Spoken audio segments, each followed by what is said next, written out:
in Gaza, no safe place, no escape.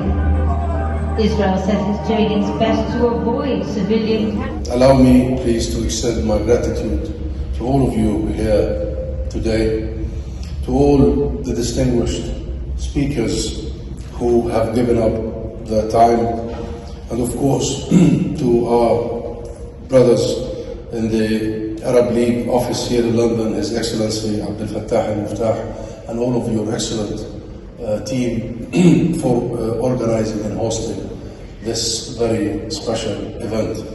And that it has come to this point is a direct result of decades of Israeli impunity. Israel has become accustomed to being allowed to break international law on a daily basis.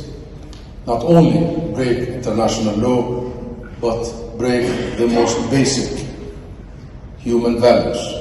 هذا الاجتماع اليوم هي يوم التضامن العالمي مع الشعب الفلسطيني يأتي في ظل هذا العدوان الإسرائيلي البربري على شعبنا، وكما شاهد العالم على شاشات التلفزيون القتل الجماعي، التدمير الجماعي، الترحيل والتهجير الجماعي بنية التطهير العرقي، وهذا لا يحصل فقط في غزة، بل أيضا يحصل في الضفة الغربية والقدس، ويطال كل فلسطيني أينما تواجد.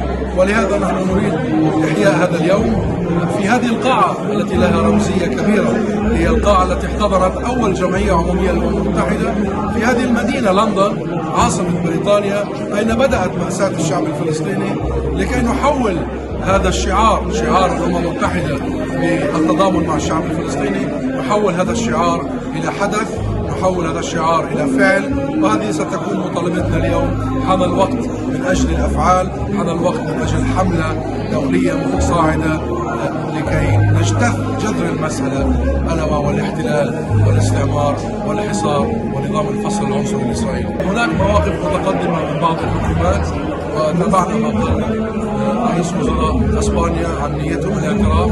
اعتقد ان هذا الاعتراف من اسبانيا وجميع الدول الاوروبيه تاخر كثيرا، ويجب ان لا يتاخر اكثر من هذا. لا وقت لدينا لنضيعه. كل يوم هناك انتظار بالاعتراف بدوله فلسطين، هو يوم اخر تزداد اسرائيل عنادا في استعمارها وفي انهاء اي امكانيه للتوصل لحل عادل وشامل. ولكن هناك تمايز في المواقف الدوليه.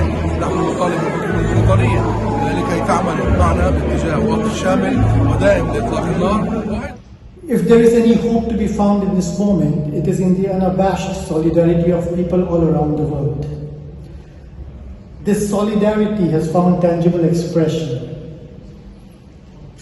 Over 200,000 people in more than 150 countries have donated to medical aid for Palestinians. Now, if you take out the countries where there's hardly any internet or people are extremely poor, is the whole world has come together in solidarity and supported medical aid for Palestinians because they believe that the Palestinian people are going through a very difficult time. They believe that they have been subjugated. They believe that they are victims. We have a range of really distinguished and relevant speakers tonight. But first of all, I want to make one remark as a journalist, and that is to pay tribute to the incomparable bravery and sacrifice and professionalism of the Palestinian reporters and media people who have daily risked their lives to report what has been going on in Gaza. It's very hard to overestimate the importance of this day on the 29th of November, which is of course the International Day for the Liberation of Palestine. Very well attended, hosted by the Arab League, quite a number of British MPs, very senior figures from across the Arab world, and it really sends this message about the ongoing horror and tragedy carnage being inflicted on Gaza, being that we really must have a permanent, deeper message that the war crimes must be investigated very seriously and very efficiently and great immediacy. And I think that's the biggest message of all. There can be no impunity for either side, by the way, for Hamas or for Israel in this terrible conflict. Very, very good legal discourse from Macho, the senior lawyer who's fought so many war crimes cases. So it's been a very important day, along with the marches in London and across Europe and Britain, showing the world that Gaza and Palestine are not forgotten. My grandparents were forced to leave their home in northern Gaza because Israelis said they would be safer there. But then they bombed the south too. And so I lost my grandparents, uncles, aunties and their children as well. And all I have left are our happy memories together. Tonight, as you've heard, is the director of the Palestine Solidarity Campaign. For those of you who don't know our work, we are the largest Palestine solidarity organisation in Europe, with over 10,000 formal members, over 300,000 supporters who have signed up to receive regular emails from us, over 70 branches in towns and cities across the UK, and affiliations at a national level from 15 trade unions representing millions of British workers. For the past few weeks, as you've heard, we have been concentrating our energies in organising protests, calling for a ceasefire, including the marches of unprecedented and historical size here in London.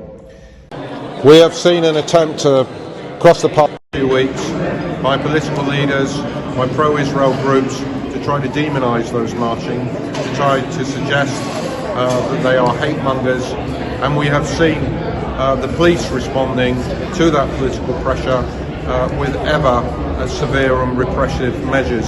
It's important that people continue to march, it's important that people continue to resist that pressure, and it's important that people understand the principles on which we're marching.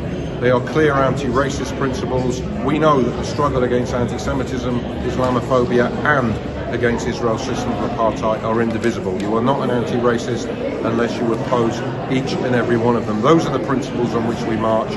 Join us when we march again on the streets of London. The legal order transformed in the 1990s with the recognition that the post-World War II order had left a big gap with no international criminal court. And so in the late 1990s, the Rome Statute was signed, and over 20 years ago, the ICC came into being and has now tried many cases. And then a series of war crimes which date back many years, and they've been well documented.